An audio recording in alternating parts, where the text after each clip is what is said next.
राम राम दोस्तों। और कैसे हैं आप लोग? आशा करता हूँ भले चंगे होंगे, मस्त होंगे, स्वस्थ होंगे।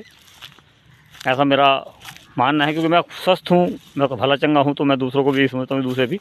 लेकिन अब जैसा ऊपर वाला रखेगा वैसे ही रहना है, ये भी आप लोग जानते हो, मानते हो, कहते हो। और ऊपर वाला कैसे रखता है, ये कुछ तो कह देते हैं कि कर्मों का फल मिलता है, और कुछ कहते हैं ये मिलता है, वो मिलता है। मान सकता हूँ ये बात भी सही हो सकती है, कर्मों का फल भी मिलता ही होगा ज़रूर, क्योंकि कर्म तो सबसे पहले गिने जाते हैं। तो जिसने जैसे कर्म करे होंगे उसको वैसे ही आगे को उसका भविष्य रहेगा।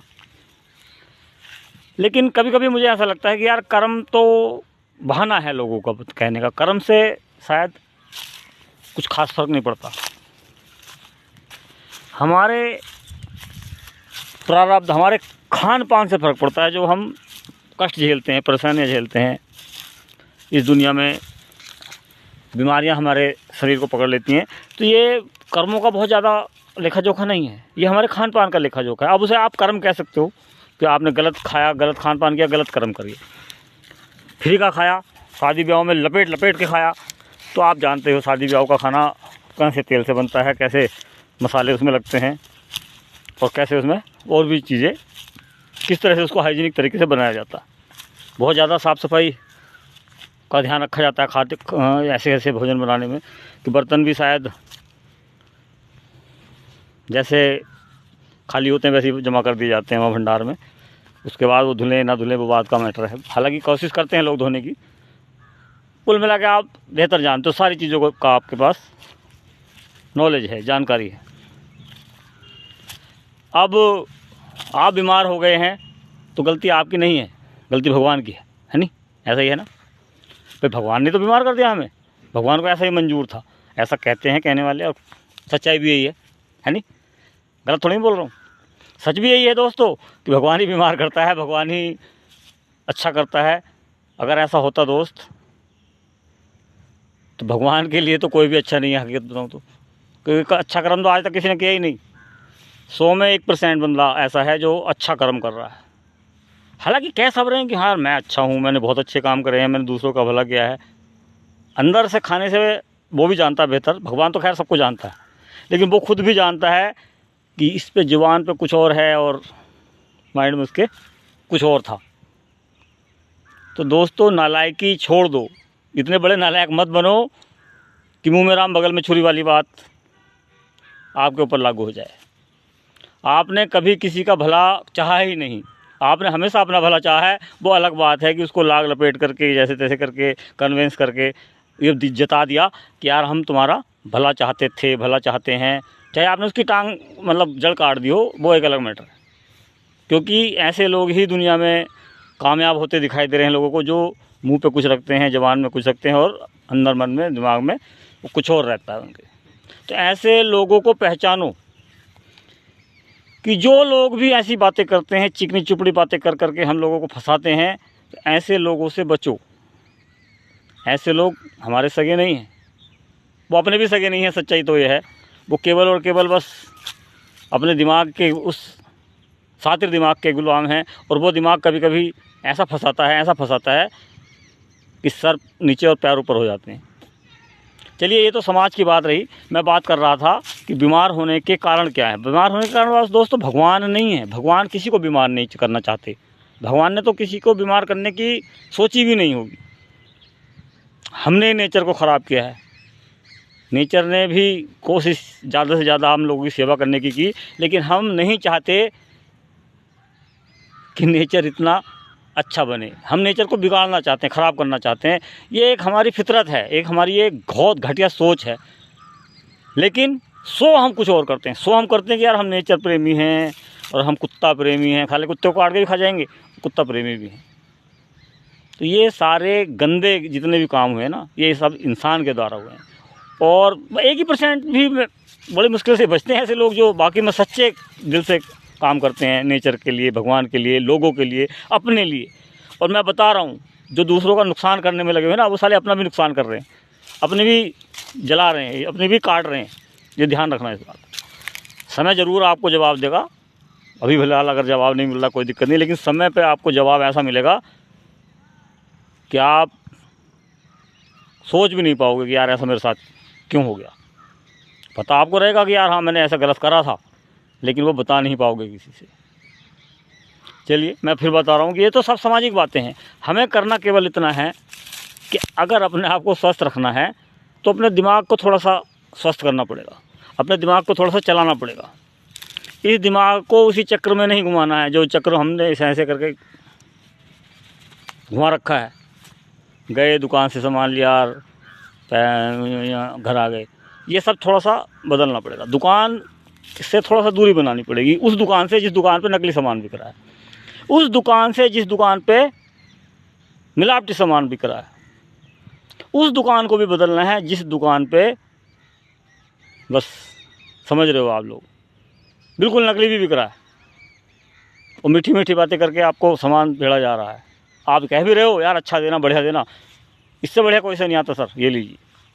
सस्ता भी मिल रहा है, मैं ऐसी बात नहीं कह रहा हूँ, वहाँ सस्ता भी मिल रहा है अभी तक। क्योंकि सस्ता मिलने के कारण 5 रुपये की चीज़ 10 रुपये में मिल रही है तो आपको सस्ती लग रही है। वो बाज़ार में भले 15-18 रुपये के बीच में अच्छी क्वालिटी की, लेकिन आपको अगर 10 में मिल रही है तो आप समझ रहे हो कि यार इससे बढ़िया कोई नहीं है। तो ये इसमें से निकालना पड़ेगा इस विचार को। बीमार होने से बचना है तो RCM ही एक ऐसा प्लेटफॉर्म है जो आपको बहुत अच्छा स्वास्थ्य दे सकता है, बहुत अच्छे प्रोडक्ट्स दे सकता है, बहुत ही अच्छा जीवन आपको दे सकता है। दिमाग को की बत्ती भी जला सकता है वो। अगर आप असामाजिक हैं ना तो आपको वो सामाजिक बना सकता है अगर आप RCM से जुड़ते हैं, RCM को इस्तेमाल करते हैं और RCM के बारे में लोगों से बात करते हैं। लेकिन मैटर वही आ जाता है कि आदमी सातिर बहुत है, अपना दिमाग इस्तेमाल करने लगता है कि 10 रुपये की चीज़ ला के सोचता है यार जो MRP है वो उस पर बेच दूँ, वहाँ के वो मार खाता है। 10 रुपये की चीज़ भैया 10 रुपये में बेच लो, ग्राहक भी खुश हो जाएगा और आपको भी नुकसान नहीं आएगा, मेरी गारंटी है इस बात की। लेकिन आप क्या समझते हो यार 14 रुपये MRP है, 10 रुपये की मुझे मिली है, मैं 10 रुपये जो 14 में बेचूंगा, मैं 10 में नहीं बेचूंगा। तो यहाँ आ गए, लोगों को बताने में कंजूसी कर लेते हो। ये बहुत बड़ी समस्या है लोगों के साथ कि अपने आप तो इस्तेमाल कर लिया, जो समस्याएँ थी वो दूर कर ली, लेकिन पड़ोसी को नहीं बताया, छोटे भाई को बड़े भाई को नहीं बताया, रिश्तेदारों को नहीं बताया, शर्म लगती है बताने में। तो ये शर्म भी हटा लो। एक से 1.5 साल 2 साल करके देख लो, क्योंकि जीवन तो आपने गुजार दिया उसी चक्र में। मैं जो चक्कर दिखा रहा था घुमाते घुमाते वो चक्र तो आपने पूरा कर लिया, लेकिन वो चक्र अभी भी चल रहा है। उस चक्र को तोड़ दो, ना RCM से नाता जोड़ लो। अच्छा एक बार इस्तेमाल करके देखो, पसंद नहीं आने पे प्रैक्टिकल करने के लिए बहुत सारी चीज़ें हैं, पसंद ना आने पे आप उसको छोड़ सकते हो। ये नहीं है कि आप उसमें घिर जाओगे, आप उसमें फंस जाओगे या आपको रस्सी से चैन से बांध दिया जाएगा, जंजीर से बांध, ऐसा कुछ नहीं है। कर लो, समझदारी है। नहीं करोगे तब भी समझदारी है। भाई आपको नहीं पसंद आ रहा है, समझदार हो आप, छोड़ दो। आपको अच्छा लग रहा है, आप बहुत अच्छे से बहुत ज़्यादा समझदार हो, आप करते रहो। समझदार आप दोनों उसमें हो, अगर करते हो तब भी और नहीं करते हो तब भी, क्योंकि आपसे बड़ा समझदार दुनिया में कोई नहीं है, ये मैं जानता हूँ। आप खुद भी मानते हो कि मैं बहुत समझदार हूँ, 10 रुपये की चीज़ 2 रुपये में लाना पसंद करता हूँ। अब कैसे मिलती है वो भगवान जाने, या वो दुकानदार जाने, या वो जहाँ भी मिलती है वो जाने, है नहीं। आप तो बहुत समझदार हो, लाओ 2 रुपये में, खाओ या इस्तेमाल करो और फिर रिजल्ट अपने आप आएगा। लेकिन भैया 10 रुपये की चीज़ 10 रुपये में तो ले आओ यार। ये तो खुद दिमाग लगाओ कि यार वो सस्ता बेच रहा है तो उसमें क्या चीज़ हो सकती है। भाई दूध अगर 40 रुपये किलो बिक रहा है और 3 किलो में 1 किलो पनीर बिक रहा है, मिल रहा है, निकल रहा है मतलब, तो मान के चलो 120 रुपये का, और आपको 100 रुपये में कोई पनीर दे रहा है, तो आप खुद दिमाग लगाओ यार। मैं मतलब एक उदाहरण के रूप में बता रहा हूँ, ऐसा नहीं है कि इतने रुपये मिलता है। तो इतना दिमाग रखो। सरसों का तेल देखो 8 या 24, 240 प्लस 30 रुपये की पिलाई, 270 रुपये में 1 लीटर निकलता है, और आपको चलो खल मान लेते हैं 60 रुपये, 210 में पड़ता है और आपको 180 में मिल रहा है। सोचो क्यों मिल रहा है भैया? क्या उनके आप बाप लगते हो जो बेच रहे हैं, या उनके कोई रिश्तेदार लगते हो, या उनके आप जमाई लगते हो, ससुर लगते हो, क्या लगते हो आप उनके? क्यों आपको 180 में 190 में दे रहे हैं? सोचो भैया सोचो। जो उड़द की दाल 110 रुपये, 108 रुपये, 105 रुपये मिल रही है बाज़ार में, वो आपको 100 रुपये में क्यों दे के जा रहा है? सोचो सोचो ना। जो बेसन चने की दाल से तैयार हुआ 120 रुपये किलो बाजार बढ़िया उसका मिलता है, तो वो आपको 80 रुपये किलो क्यों दे के जा रहा है बड़े भाई? सोचो ना। क्यों नहीं सोचते हो यार? सोचने की शक्ति इसमें पैदा करो।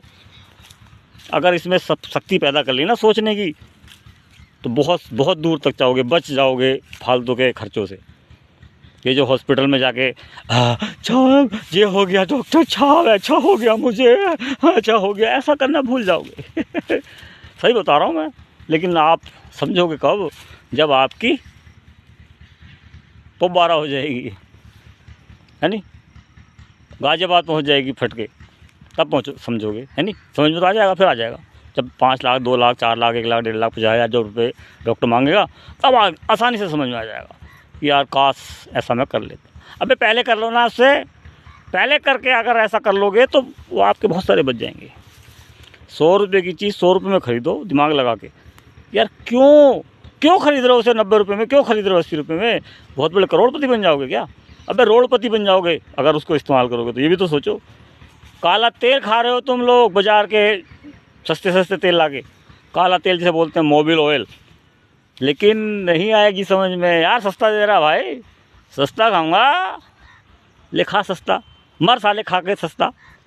सस्ता के चक्कर में बस्ता बन जाएगा बेटा, यही बता रहा हूँ मैं। आरसीएम अपना लो, समय है। धमकी नहीं दे रहा हूँ, समझा रहा हूँ। वो समझाने का तरीका मेरा थोड़ा सा ज़रा रूड है। अब आप जैसे मर्जी समझना चाहो वैसे समझ लो। प्यार से इसको देखोगे, ध्यान से दिमाग लगा के, तो प्यार से भी समझ में आएगा। ये प्यार वाली भाषा है। मैं आपकी फ़िक्र कर रहा हूँ, ये मेरी बहुत बड़ी गलती है। मुझे अपनी फ़िक्र है, मैं आप लोगों की फ़िक्र भी कर रहा हूँ, तो ये बाकी में गलत लग रहा है, क्योंकि लोगों को फ़िक्र करने वाला आदमी दुश्मन नज़र आता है, और मैं बाकी मैं दुश्मन हूँ आपका अगर आप गलत चीज़ खा रहे हैं तो। बार बार बताता रहूँगा, बार बार कहता रहूँगा। आपके अंदर जाए ना जाए कानों में बात, वो अलग मैटर है। कानों को साफ़ सफाई करके भी रखा करो थोड़ा थोड़ा।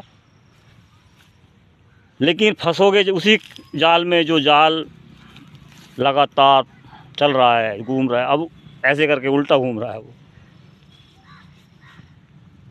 विदेशी और स्वदेशी भी बहुत सारी कंपनियां हैं जो लगी पड़ी हैं मिलावट का माल बेचने में, लोगों को देने में। साला नाम छुपा लेती हैं, अपना नाम किसी और नाम से कर देती हैं सेल, सड़क पे बिकवाती हैं।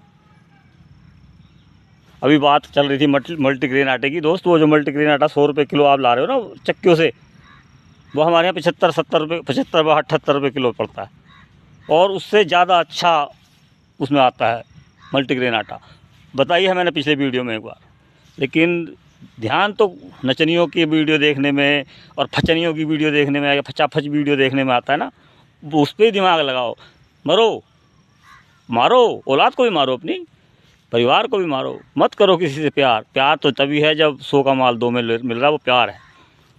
मत सुधरो। मेरे फर्क तो क्या फ़र्क पड़ता है, हम तो वही वाले हैं, अपनी मौज, बाकी जाए भाड़ में। लेकिन फिर भी वार्निंग दे रहा हूँ, इस दिमाग का इस्तेमाल करना सीखो, पढ़ना सीखो। क्या क्या है प्रोडक्ट में, पढ़ भी नहीं सकते हो तो इस्तेमाल करने के बाद तो समझ जाओ कि क्या चीज़ अच्छी है, क्या चीज़ ख़राब है। इतना ही समझ लिया तो बहुत बड़ी बात है। बाकी फ़िलहाल आज के लिए इतना ही है। जय राम जी की जय, श्री राम, जय हिंद।